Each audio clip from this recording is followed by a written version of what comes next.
കൊടംപുളി ഇട്ട് വറ്റിച്ച മീൻകറിയാണെന്ന്. പിറ്റേ ദിവസം ആകുമ്പോഴത്തേക്ക് അതിൻ്റെ ആ ഒരു രുചിയും മണമൊക്കെ പിടി ഉണ്ടല്ലോ കണ്ടായിരുന്നോ? പോറ്റി പിടി കാണും. പറ്റുക കേട്ടോ. നന്നായിട്ട് ഉടച്ച് പദം വരുത്തിയെടുത്ത മഞ്ഞക്കപ്പയുടെ മുകളിലേക്ക് ഈ മീൻകറിയും അതിൻ്റെ ചാറും അങ്ങോട്ട് ഒഴിച്ചു കൊടുക്കണം. ആർഭാടത്തിന് വേണമെങ്കിൽ 2 മത്തി വറുത്തത് കൂടി വെച്ച് കൊടുക്കാം കേട്ടോ. ഇനിയിപ്പോൾ വിരുന്നാഹാരമാണെന്ന് പറഞ്ഞാലും വേണ്ടൂല, ഒരല്പം ചള്ളാസ് കൂടി വേണം. എന്നിട്ടിത് മൂന്നും കൂടെ കൂട്ടിക്കുഴച്ച് ഒരു പിടി അങ്ങോട്ട് പിടിക്കണം. അപ്പോൾ ബാ നമുക്ക് മീൻ കറി ഉണ്ടാക്കാം. ഇതിനായി ഒരു ചട്ടിയിലേക്ക് അല്പം വെളിച്ചെണ്ണ ഒഴിച്ച് ചൂടായതിനു ശേഷം ഉലുവ ചേർത്ത് പൊട്ടിച്ചെടുക്കാം.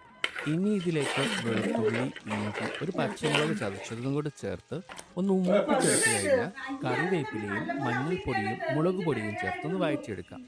ഇനി ഇതിലേക്ക് ഒരല്പം വെള്ളം ഒഴിച്ച് ആ വെള്ളം ഒന്ന് വറ്റി വരുമ്പോൾ വെള്ളത്തിൽ കുതിർത്തെടുത്ത കുടംപുളിയും മീൻകറിക്ക് ആവശ്യമായ വെള്ളവും ചേർത്ത് നന്നായിട്ട് കലക്കിയെടുക്കണം.